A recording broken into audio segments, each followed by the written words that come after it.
Millions of years ago, before man, before the ice ages, when the world was warm and humid, forests like these covered much of the earth. And it was here through eons of geological time that a profusion of life evolved. The remnants of these primordial jungles are the rainforests of today. They are home to half of all the animal species on Earth. Yet in the shady depths of the forest, there is seldom more than a fleeting glimpse of this abundance.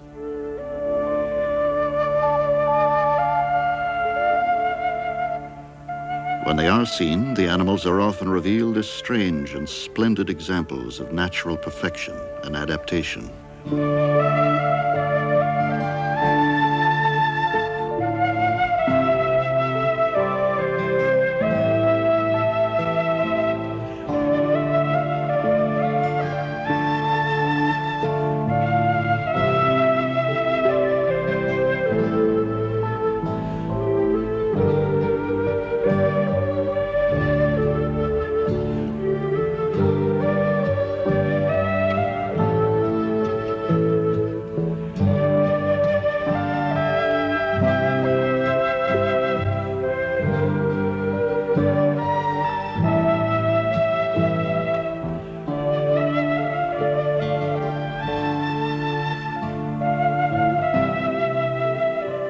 Myriad in their diversity and sometimes bizarre in form, these creatures give the somber forest a special mystery and splendor.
Endless rains and high temperatures create the steamy atmosphere in which rainforests thrive.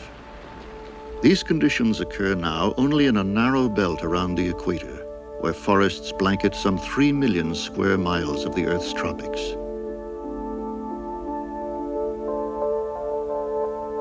Within this belt lies the small Central American country of Costa Rica, which possesses one of the richest natural endowments on Earth.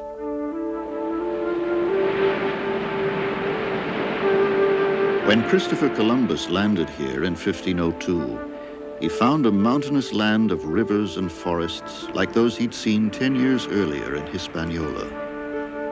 Then, in what is perhaps the first description ever of a rainforest, Columbus wrote, "Its lands are most beautiful and filled with trees of 1,000 kinds and tall, and they seem to touch the sky, and I am told that they never lose their foliage, as I can understand, for I saw them as green and as lovely as they are in Spain in May." But it was partly from the early explorers that some popular misconceptions arose. For many, the first glimpse of a rainforest was from the rivers that flowed through them. The forest seemed impenetrable, a tangled mass of undergrowth through which a man could only hack a path with difficulty. But in reality, the dim interior is more open and usually easy to move about in. Little light penetrates the dense canopy, and so undergrowth is sparse. Only a thin layer of leaves covers the ground.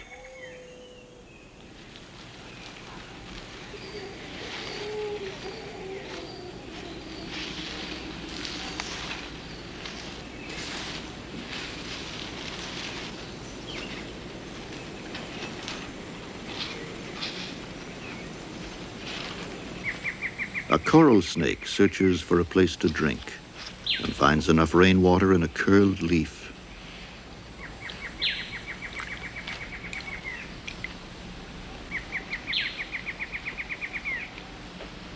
The bright bands of color warn predators that it's poisonous.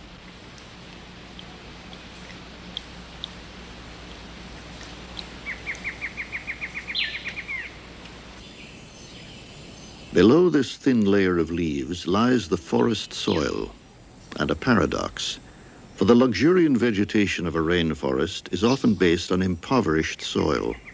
The explanation lies in the way the forest recycles its nutrients. Dead trees and fallen leaves rot quickly, and the nutrients are rapidly reabsorbed by fungi and tiny roots near the surface. The entire system is so efficient that little is lost, and fully 95% of the rainforest's nutrients are held in the living vegetation, hardly any in the soil.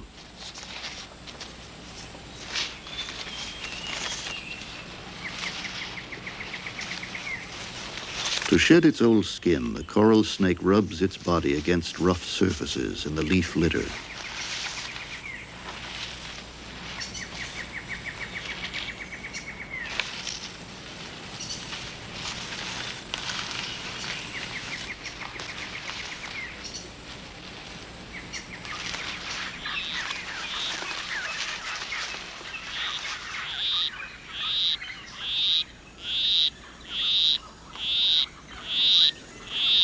A male poison arrow frog is courting a female. With his monotonous song, he will try to entice her to follow him under a leaf where they'll mate.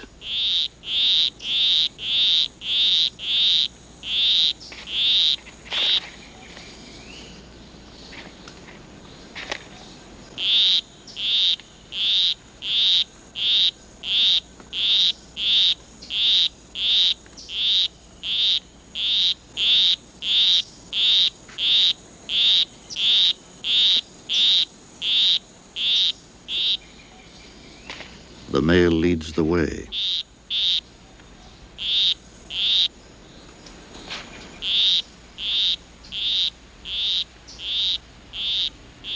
She follows. Within the shelter of a curled leaf, she'll lay her eggs, and the male will fertilize them.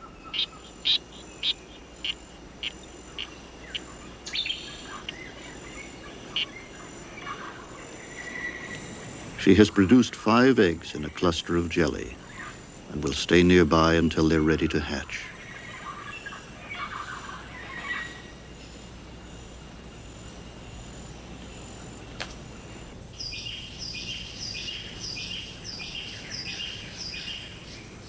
Workers from a colony of leaf-cutting ants are harvesting leaves to take back to their nests.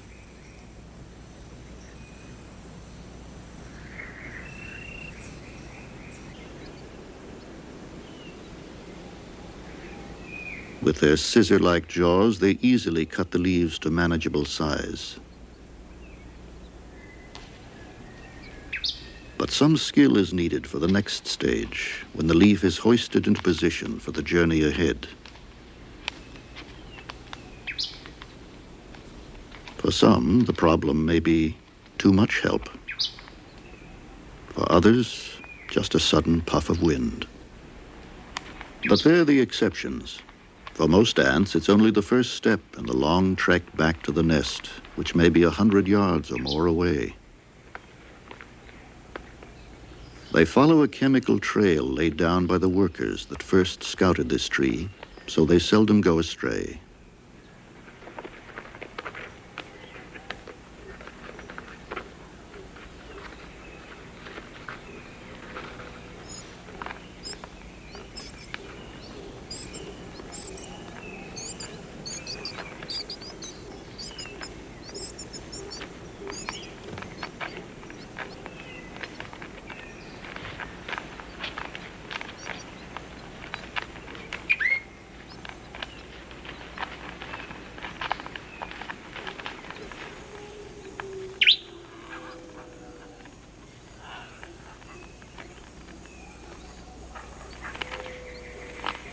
The leaf fragments that they carry are not for eating. Instead, they are employed by the ants at a remarkable system of farming. The leaves are used to culture the fungus that is the only food source for the ants and their brood. Here in the underground garden, the leaves are cut into much smaller pieces and carefully cleaned, probably to remove any spores that might contaminate the pure culture. The leaf edges are chewed to a wet pulp, and a clear droplet of body fluid is added to create the perfect foundation for the precious fungus that sustains the colony.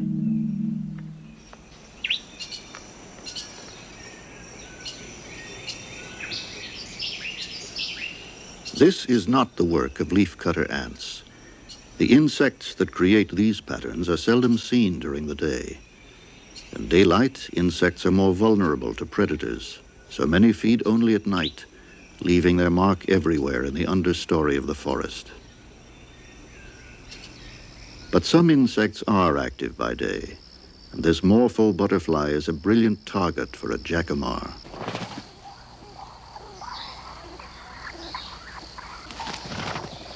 Before it can be swallowed, the wings must be removed.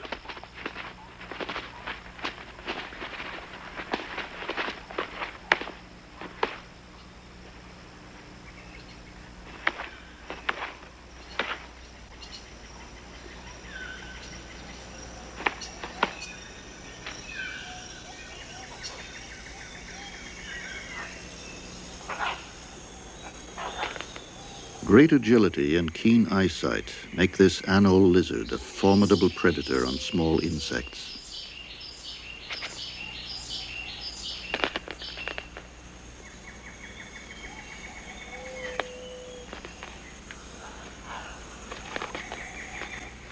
Nearby, a female is shedding.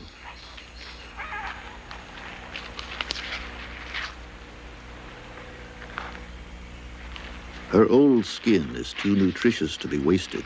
She eats every bit of it.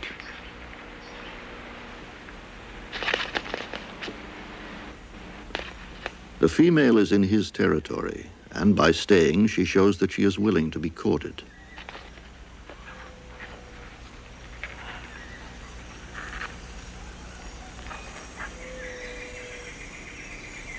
He displays to her by flashing his brilliant dewlap. A performance like this is both a signal to the female and proclaims his territory.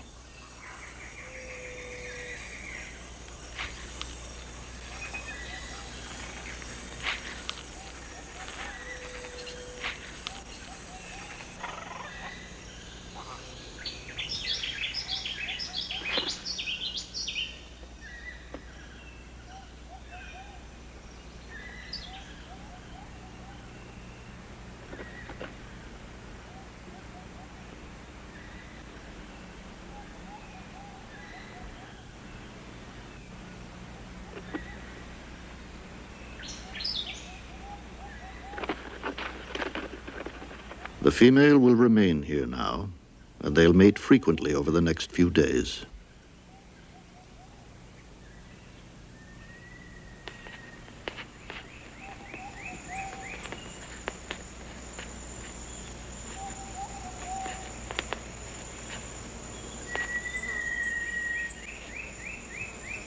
Its body blending perfectly with the leaves, a praying mantis settles in a patch of sunlight created by a fallen tree.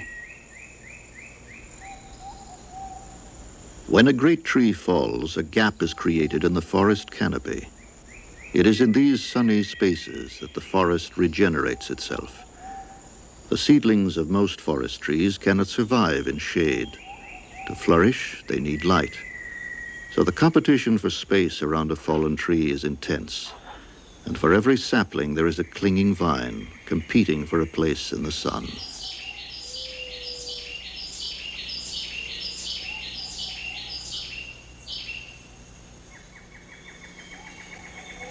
But in this gap, there's a tree that always has clear growing space around it.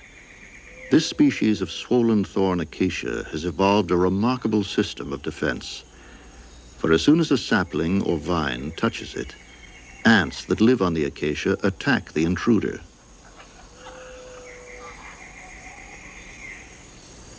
They cross onto the touching vine and cut through its leaf stems.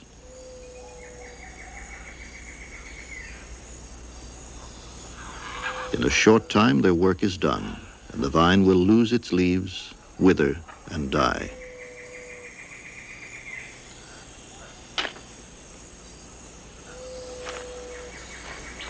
Most forest trees have evolved poisonous chemicals in their leaves to stop insects from eating them. But the acacia is edible and would soon be destroyed were it not for the vigilance of the ants. Any insect that lands on this acacia soon learns its error, for the ants bite and sting viciously.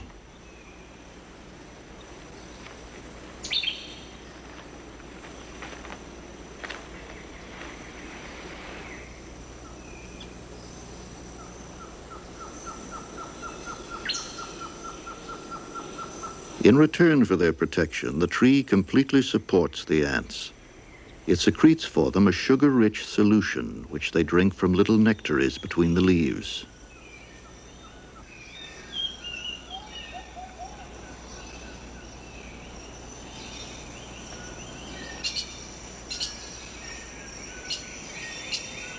On the tips of some leaves in each acacia, unique structures are grown especially for the ants. They are rich in protein and vitamins and are taken by the ants to feed their larvae.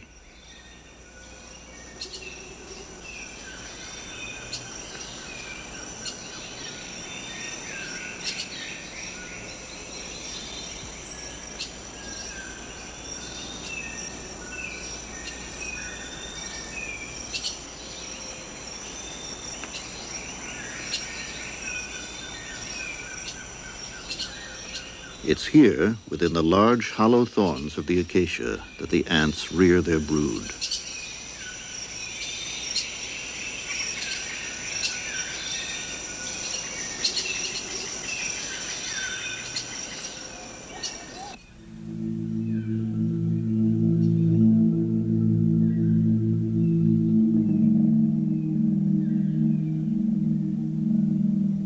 Some of these larvae will mature into fertile adults with wings and fly away to start another colony on a seedling tree.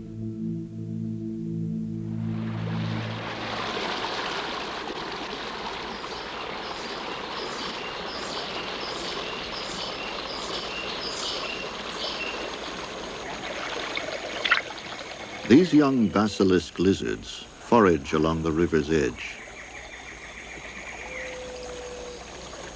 They live in the territory of this adult male, who tolerates them and probably fathered them. But he allows no other adult male to intrude here. This female is exclusively his.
Flowers are attractive to the leaf cutters as well.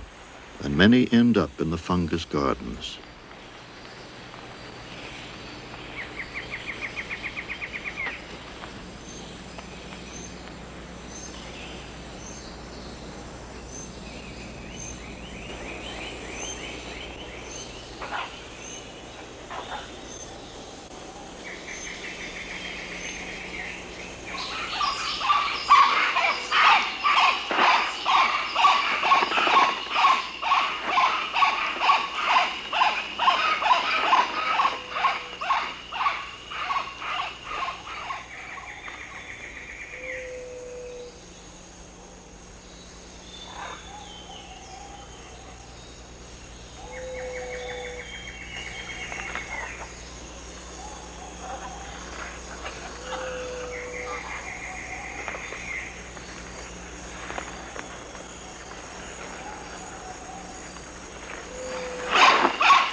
Spider monkeys move as easily through the canopy as the puma through the forest's understory.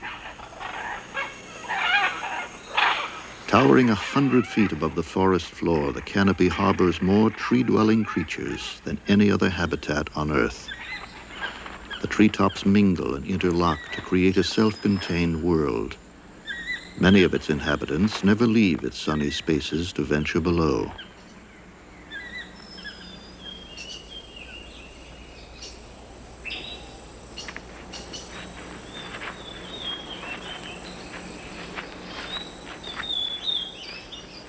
A three-toed sloth feeds in the hot sun, while a mother carries her baby into the cool shade within the canopy.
lie-in-wait lizard remains perfectly motionless. It's a strategy that serves it well. By keeping still, the lizard is overlooked by both predator and prey, and an unsuspecting victim can be pounced on from above.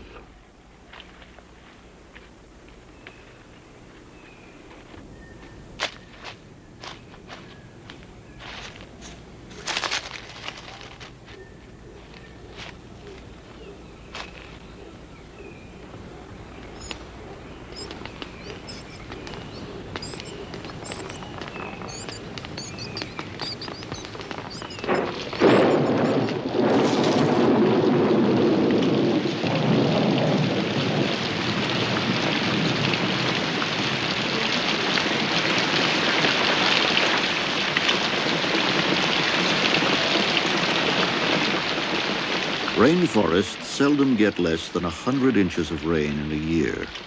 Some even exceed 400 inches. And so most of the leaves in the humid understory of the forest are specially adapted to drain water from their surface as quickly as possible. If water stays on them, the leaves may rot or become host to tiny plants that may do damage. These drip tips ensure that the leaves will dry quickly.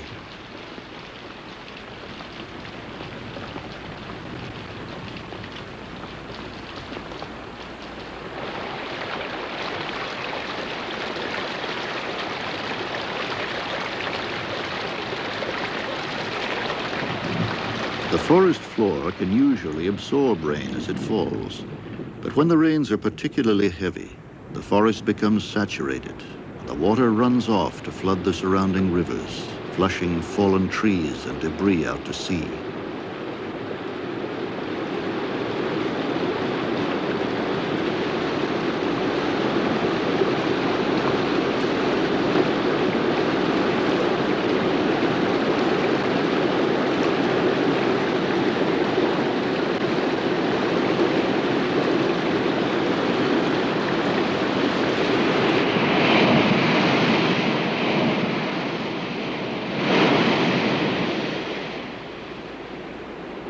A tide line of rotting vegetation is left on the beach, and a shy agouti forages among it for fruits.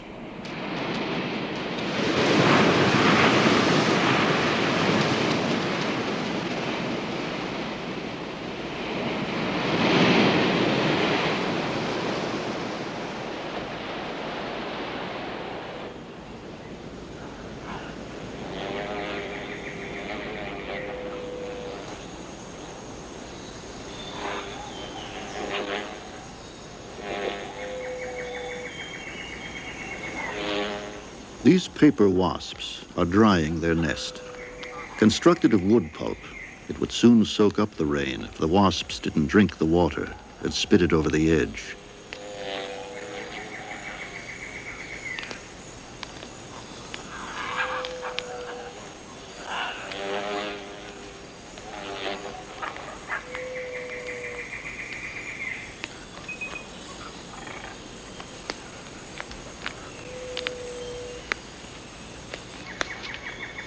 The adults take so much care and trouble because in each of the cells is a developing wasp, and their entire brood could be destroyed by a heavy downpour. As each larva grows, the wasps enlarge its cell by adding another layer of pulp and saliva to the outside rim. And when the nest begins to warm in the sun, they cool their brood by rapidly vibrating their wings to create a current of air.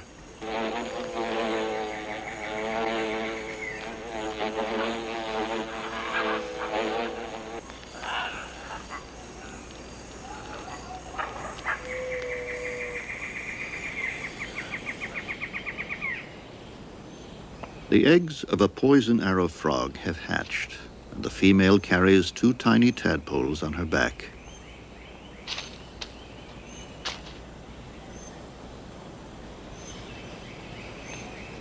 While they are developing into frogs, they have to be in water. She takes them up a tree to a site she has chosen in a bromeliad plant.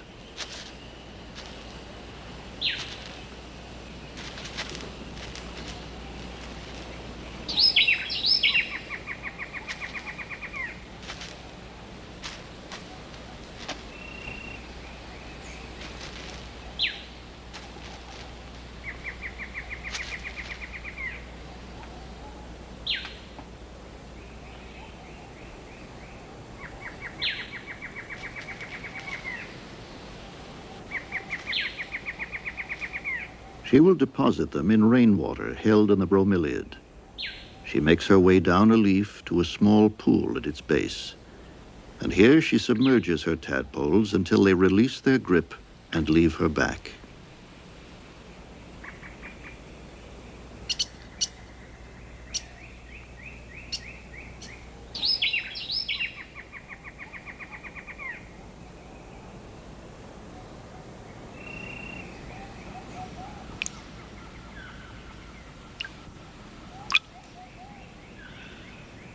The tadpoles will complete their development in this tiny pool. In 6 to 8 weeks, they'll emerge as frogs and return to the forest floor.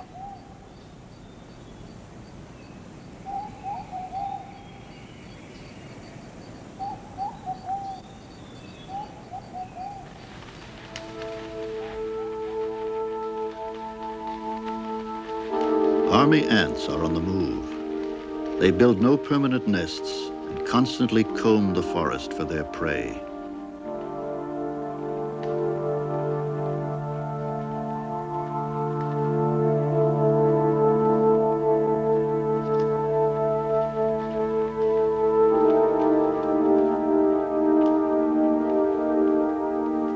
This species preys only on the larvae of social insects, and here they attack a nest of paper wasps. In the face of such an onslaught, there is nothing the wasps can do. They abandon their brood to the voracious horde, which will soon strip the nest of all life.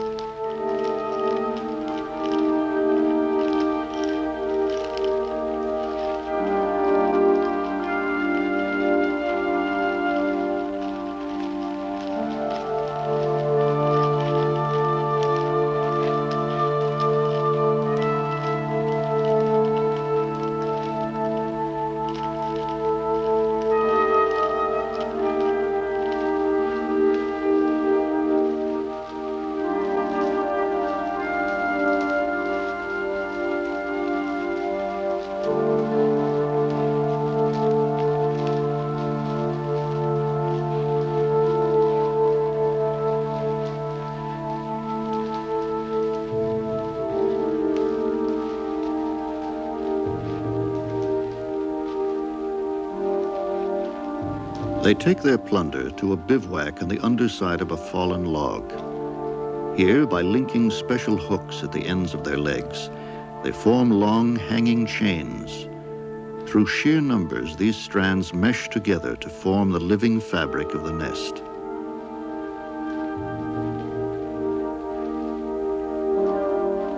Within the nest, strands of workers interlock to create chambers for the queen and brood.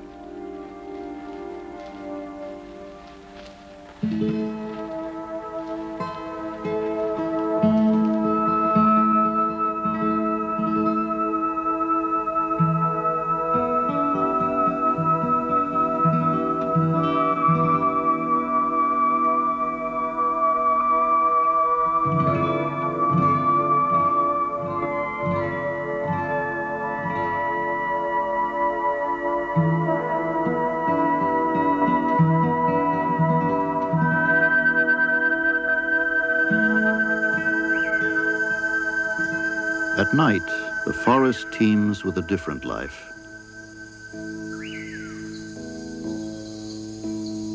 It's now that most of the leaf-eating insects emerge.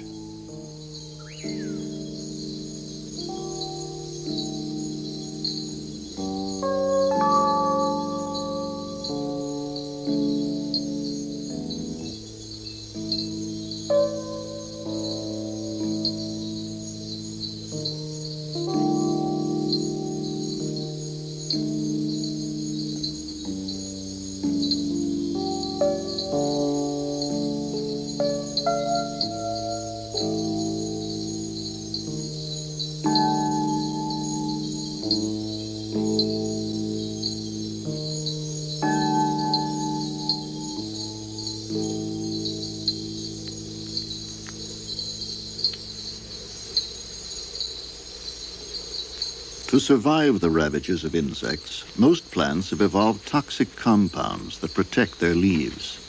But insects, in turn, have developed immunity to the chemicals. So together they have evolved, insect and plant. Until now, most insects have become such specialized feeders that they can only eat the leaves of one particular plant or only one family of plants.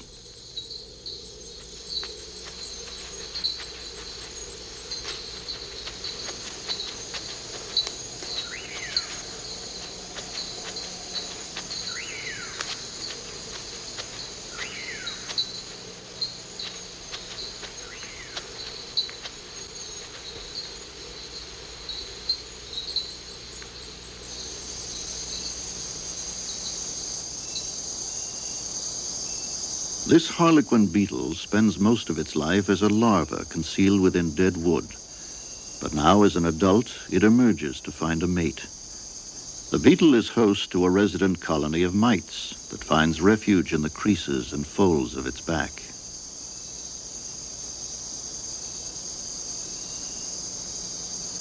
Also riding on the beetle are pseudoscorpions that prey on the mites.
Held in the powerful jaws of the tarantula, the katydid has no chance, and its struggles soon cease.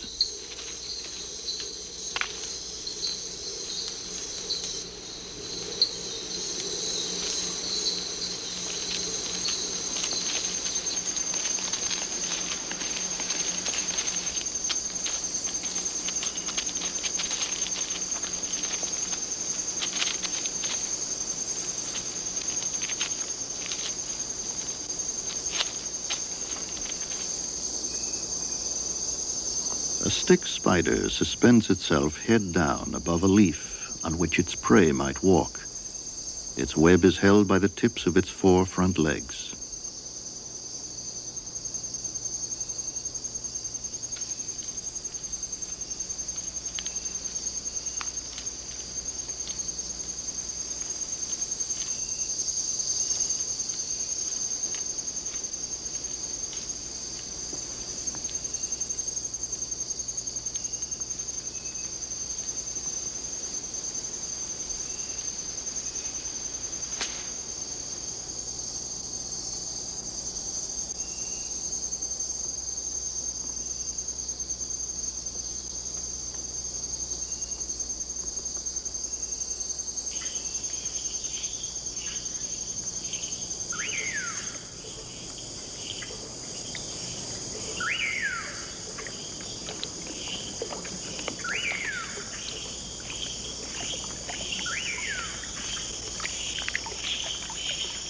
Green leaf frogs gather near a forest pool to mate. The males wait near the water to intercept the females as they arrive.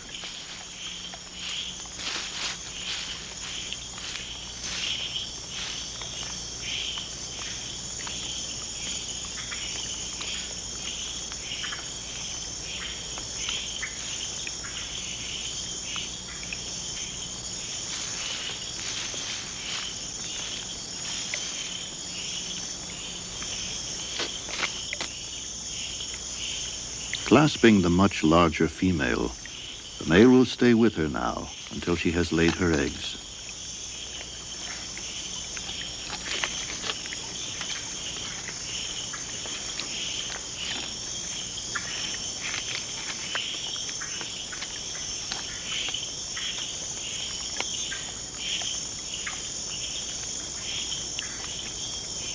She selects a leaf directly above the water.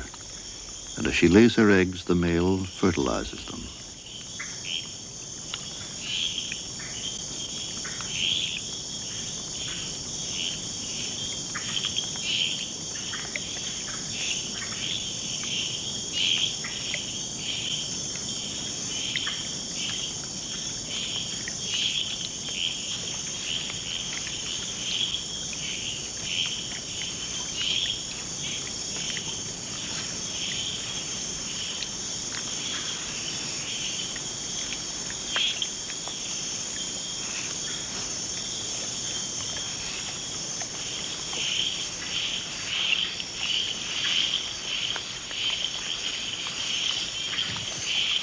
The cat-eyed snake isn't interested in the frogs. He is after their eggs. And as egg-laying has been going on for several days, he will easily find others.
Many snakes are attracted to the pool when the leaf frogs are laying. They eat almost all the eggs.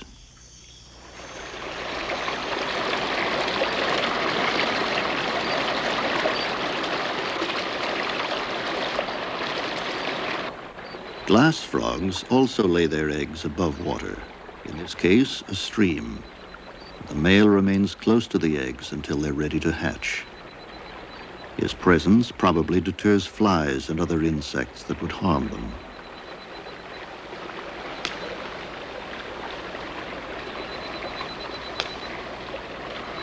On a rainy night, about 2 weeks after the eggs are laid, the vigil of the male ends, when the emerging tadpoles drop into the stream below.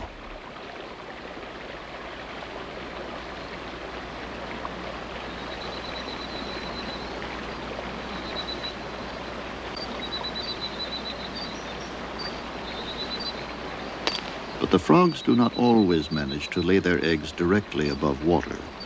However, the tadpoles are specially equipped with reflexes that help them cope with this situation.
The first rays of sun warm the forest, and a mist rises up the great mountain mass that divides Costa Rica, separating the forests of the Atlantic coast from those of the Pacific. High in these mountains, the forest receives moisture from direct contact with the clouds, and the vegetation changes imperceptibly.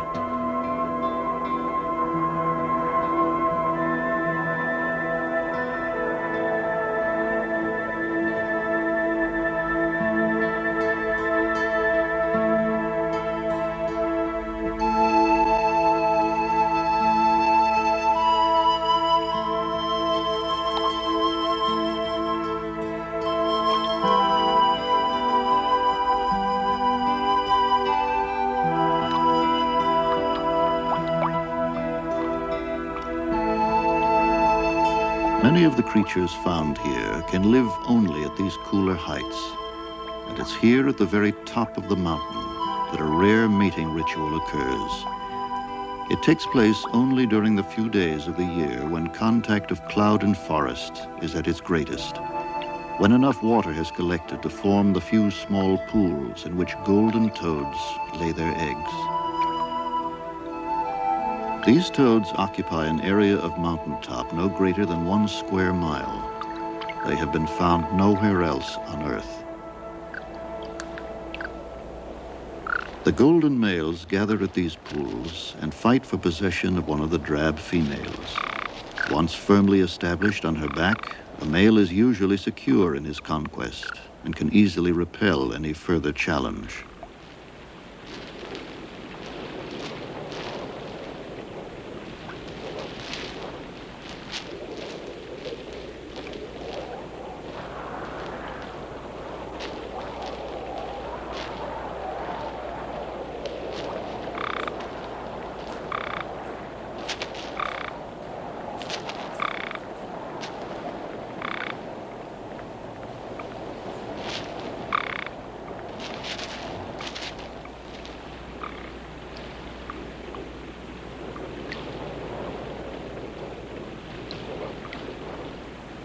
Long strings of eggs are laid in the tiny pool, and if the misty weather persists long enough to maintain the pool, another generation of golden toads will be produced.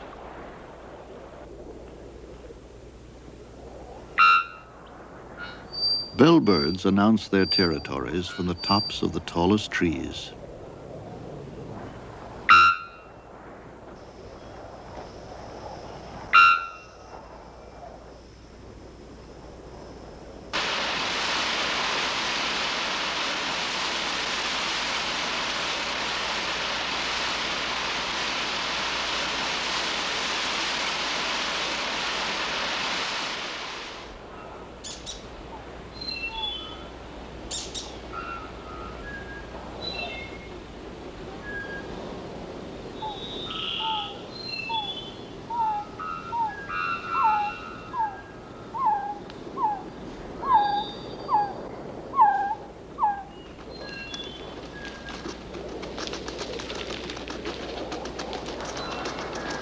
A pair of resplendent quetzals are digging out a nest in a dead tree.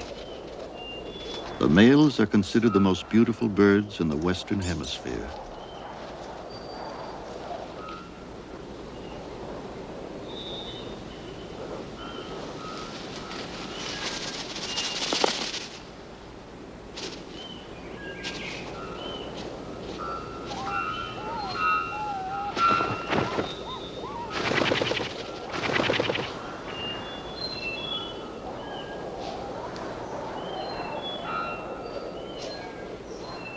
The ancient Mayas and Aztecs so revered the quetzal that only royalty and nobility were allowed to wear the magnificent feathers in their ceremonial costumes. To kill the bird was a crime. They were simply caught and released after their long plumes had been plucked.